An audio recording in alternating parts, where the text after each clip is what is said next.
Salut les business, bienvenue à l'atelier pour une autre vidéo où je me lance en français dans un bricolage techno. Aujourd'hui, je réponds à une promesse que je vous avais faite il y a quelques temps. Quand je vous ai présenté la CNC TTC 450 Pro de Two Trees, je vous avais dit qu'éventuellement, je vous amènerais avec moi pour partager un contrat de la vraie vie. Eh bien, c'est aujourd'hui que ça se passe. On va fabriquer une plaque de reconnaissance pour un charmant monsieur qui quitte ses fonctions là, dans une organisation. Donc, on va se servir de la TTC 450 Pro pour faire la base de la plaque, mais on va aussi faire un peu de laser et puis rester jusqu'à la fin parce qu'on va découvrir un matériau super intéressant pour vos projets laser. C'est parti!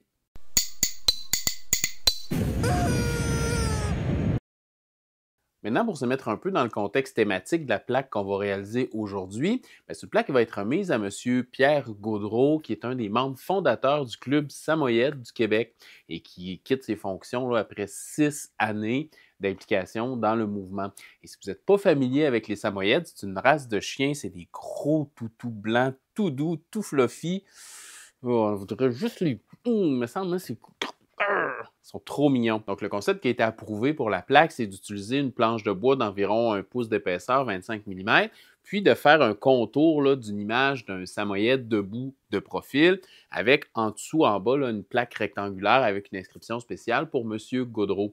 Donc, aujourd'hui, ce qu'on va faire, c'est qu'on va découper à la CNC TTC 450 Pro le contour de la plaque dans la planche de bois, puis au laser, on va appliquer l'image du samoyède. Puis, la petite surprise que je vous réserve pour la fin, c'est la manière dont on va faire la plaque avec l'inscription pour M. Gaudreau. Première étape, ça va être d'aller dans l'ordinateur dans Inkscape pour faire le design graphique de notre plaque et préparer nos parcours d'outils pour la découpe de notre planche. Venez-vous-en!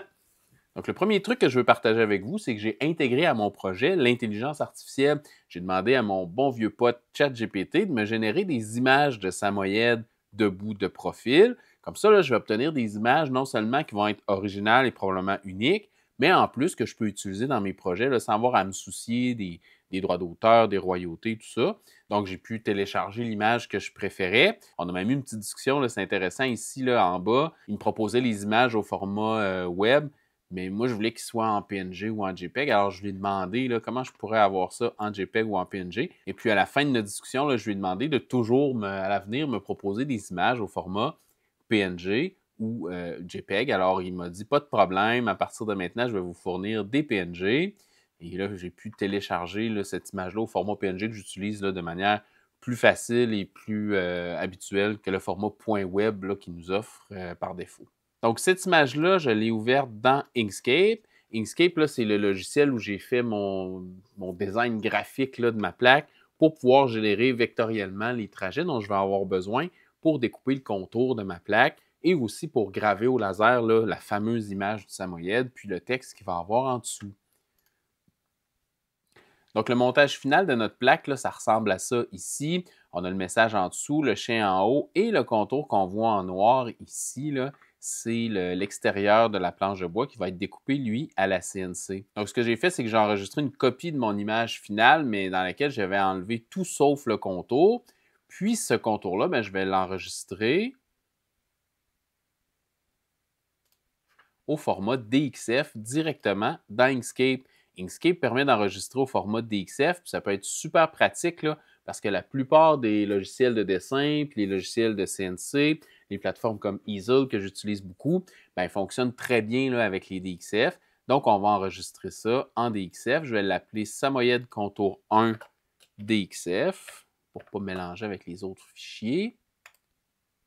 Et là, maintenant que j'ai mon contour en DXF, je vais pouvoir venir justement sur la plateforme Easel. Et là, je vais me démarrer un nouveau projet.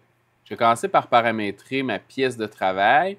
Sa dimension exacte n'est pas vraiment cruciale dans ce cas-ci. Tout ce qu'il faut être certain, c'est que la pièce qu'on va utiliser soit plus grande que le design qu'on veut découper.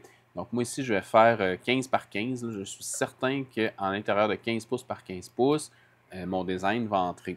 Ensuite, l'épaisseur de mon morceau. Moi, dans mon cas, c'est 1 pouce et 1,16. Là, je travaille en pouces pour ce projet-là.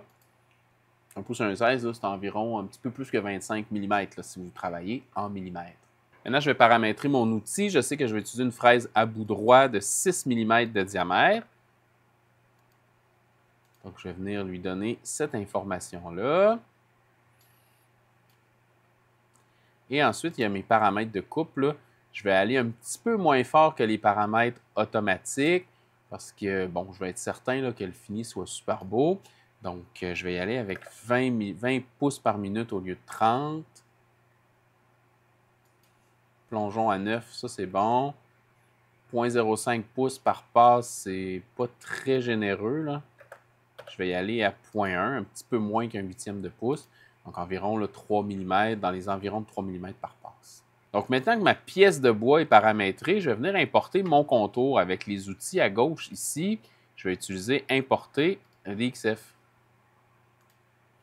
Et là, je vais venir charger le DXF que j'ai enregistré un petit peu plus tôt.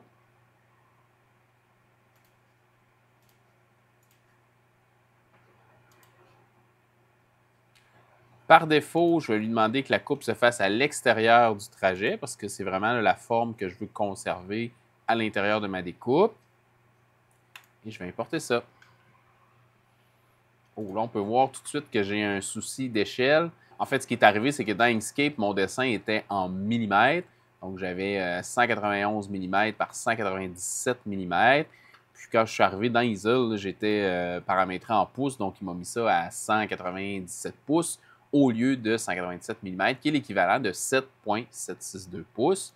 Donc, maintenant que ça, c'est réglé, on peut voir là, que par défaut, il nous fait une découpe à l'extérieur du trajet et par défaut, il fait la découpe jusqu'au fond du dessin à pleine épaisseur de la pièce. C'est ce qu'on veut dans ce cas-là.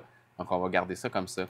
La seule chose que je vais ajouter à ça maintenant, c'est que comme je ne veux pas que la pièce là, soit en mouvement ou puisse bouger une fois que l'usinage va être sur la fin, je vais ajouter des petites languettes là, qui vont venir retenir la pièce finale en place. C'est des petits endroits là, de très petite longueur et très petite hauteur où l'outil ne va pas passer là, pour découper.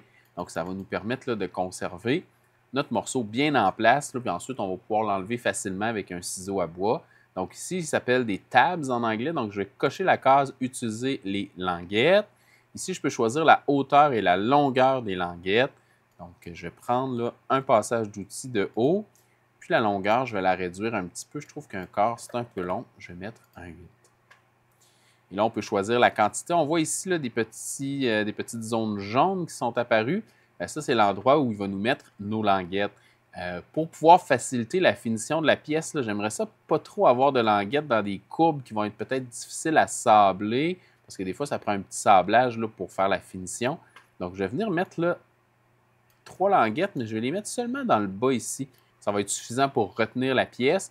Puis comme c'est dans des endroits assez droits, là, ben, ça va être plus facile d'assurer une belle finition là, une fois que la découpe va être faite. Donc, je peux venir simuler ça. On peut voir que ça va prendre environ 18 minutes. Puis, on peut voir là, les languettes. Ça va être difficile à voir. Je vais pouvoir venir faire disparaître la pièce de travail. Et puis, on peut voir dans le trajet, là, chaque ligne bleue est une couche successive pendant laquelle l'outil va descendre un petit peu de 0,1 pouce, comme je lui ai demandé. Et à la fin, ici, on peut voir là, que l'outil va monter et redescendre. Donc, cette partie-là ici ne sera pas découpée. Cette partie-là ne sera pas découpée et cette partie-là ici ne sera pas découpée non plus. Donc, ça va faire en sorte là, que notre pièce va être bien retenue à l'intérieur de la planche jusqu'à la toute fin de l'usinage. Et quand tout ça est à mon goût, je viens dans le menu Projet et je vais faire télécharger le G-code pour pouvoir là, envoyer ça directement à ma CNC. Donc maintenant, je vais vous glisser un petit mot à propos de l'outil que je vais utiliser pour faire ma découpe. C'est une fraise à bout plat de 6 mm de diamètre. Elle a 2 tranchants. Puis ce qu'elle a d'un peu spécial, c'est qu'elle est ce qu'on appelle en compression.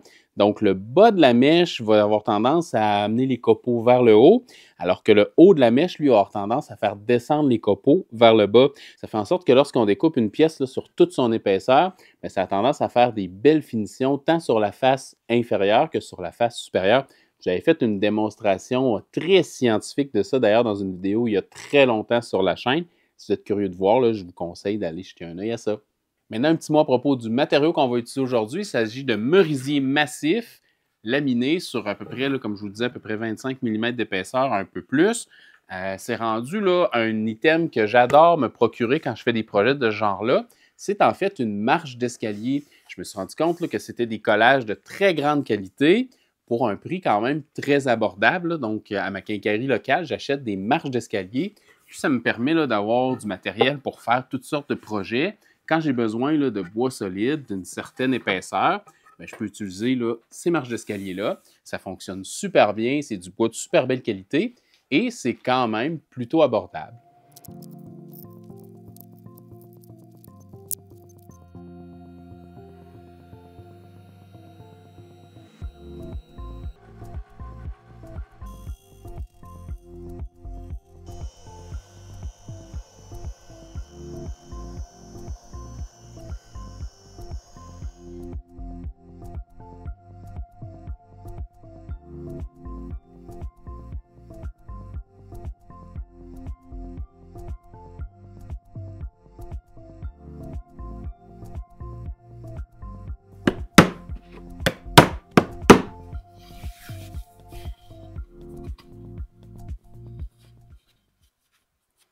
Ouais, ben, je ne suis pas fâché du tout du résultat.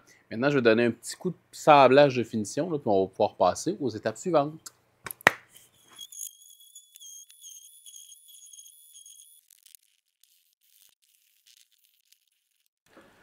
Donc, la prochaine étape, ça va être de graver l'image de mon chien sur la planche. Pour ça, j'utilise le graveur F1 Ultra de Xtool aujourd'hui. Donc, on peut voir là, dans XCS, j'ai pu prendre une image avec la caméra de la Xtool F1 pour bien positionner mon design. Et ensuite, là, je peux lancer la gravure du chien.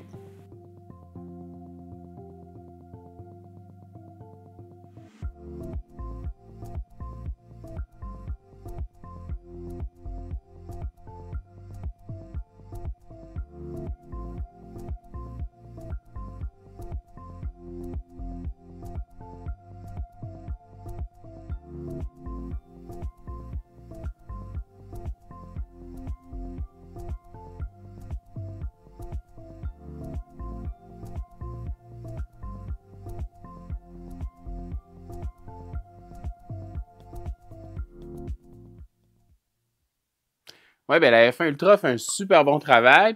Le positionnement était super précis. Je suis vraiment content de ce que ça a donné. Maintenant, il va rester ma petite surprise que je vous gardais pour la fin. C'est le matériau que je vais utiliser là, pour graver la plaque avec le nom de la personne puis le message. Et cette plaque-là, je vais la faire dans un matériau qui va être une surprise pour moi aussi parce que je ne l'ai jamais essayé. C'est une matière plastique qui est en fait composée de deux épaisseurs, une couche superficielle qui a un aspect métallique, puis une couche en dessous qui est noire. Donc, quand on va graver notre message, on va avoir l'aspect d'une plaque métallique avec une belle écriture noire. C'est la promesse, reste à voir si ça fonctionne. On essaye ça. Donc, on va découvrir ensemble à quoi ça ressemble. Donc, moi, j'ai commandé le format 2 pouces par 10 pouces. Ça se vend là, dans différents formats. Ce qui est bien, là, si ça fonctionne à mon goût, c'est que ça ne coûte pas très cher. Je pense que ça va faire un super bel effet. On peut voir, là, il y a une pellicule de protection. On a un aspect vraiment métallique sur le devant. Et derrière, là, on a une plaque noire. C'est un peu un sandwich, là. Donc, l'idée, ça va être de graver pour faire disparaître la plaque métallique, ben, la plaque de plastique à l'aspect métallique, pour pouvoir révéler le noir en dessous. Donc, je vais sacrifier un des morceaux pour faire une grille de test, puis on va voir ce que ça donne. Une fois coupé à la bonne taille, je pense que ça va être fameux. Et une chose super importante à considérer avec ce matériau-là, il est listé comme étant de l'ABS, donc c'est pas nécessairement l'idéal pour les vapeurs qui vont s'échapper quand on va le graver ou le découper. Donc c'est important de s'assurer d'avoir une super bonne ventilation. Moi aussi, j'ai un ventilateur en ligne qui amène tout ça à l'extérieur de l'atelier, donc il ne devrait pas avoir de problème, mais c'est une considération là, à garder en tête quand on travaille avec des matières plastiques. Petit truc en passant, je me suis imprimé des petits cylindres comme ça qui sont exactement à la même hauteur que le plateau de ma F1 Ultra. Donc, quand j'ai des choses qui dépassent, là, je peux placer ça en dessous, que ce soit des grosses planches à découper ou comme ça, là, un morceau un peu plus long. Bien, je peux déposer ça sur ces supports-là pour être certain là, que tout reste bien en place.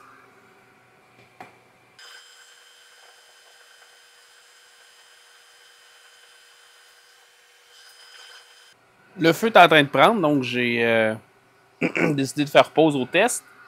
Je vais baisser un peu mes valeurs.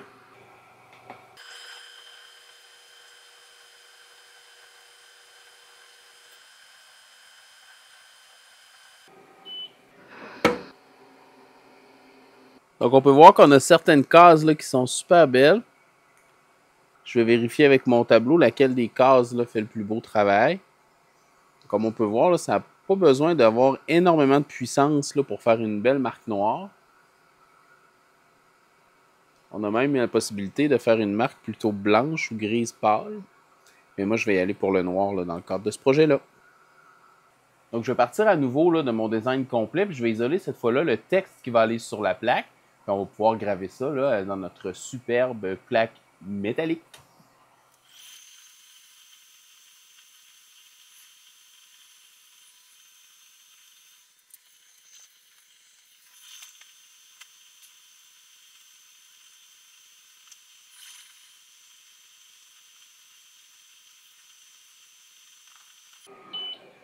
Ouais, ben pour la gravure, ça a l'air super top minou, mais pour la découpe, il va falloir qu'on aille d'une autre manière parce que franchement, là, c'est en train de mettre le feu, tout ça. Ça reflète beaucoup, là, c'est difficile de vous le montrer, mais le texte est vraiment au top. Là, évidemment, j'ai brûlé ça comme un vrai champion. Je pense que je vais la couper d'une autre manière pour la suite. Donc voilà, après quelques essais et erreurs sous le laser pour déterminer les meilleurs paramètres possibles pour traiter la gravure et la découpe, la plaque est maintenant terminée. Il va seulement rester qu'à la remettre à M. Gaudreau, mais inquiétez-vous pas pour sa surprise, là, si j'ai publié la vidéo, c'est qu'elle lui a déjà été remise. D'ailleurs, M. Gaudreau, si jamais vous tombez par hasard sur cette vidéo-là, je vous félicite pour vos belles années de service. J'espère que vous allez apprécier votre plaque au moins autant que les gens qui ont voulu vous la faire ont apprécié votre travail. Quant à moi, je vais m'arrêter ici pour aujourd'hui. Merci d'avoir pris le temps de regarder. À bientôt!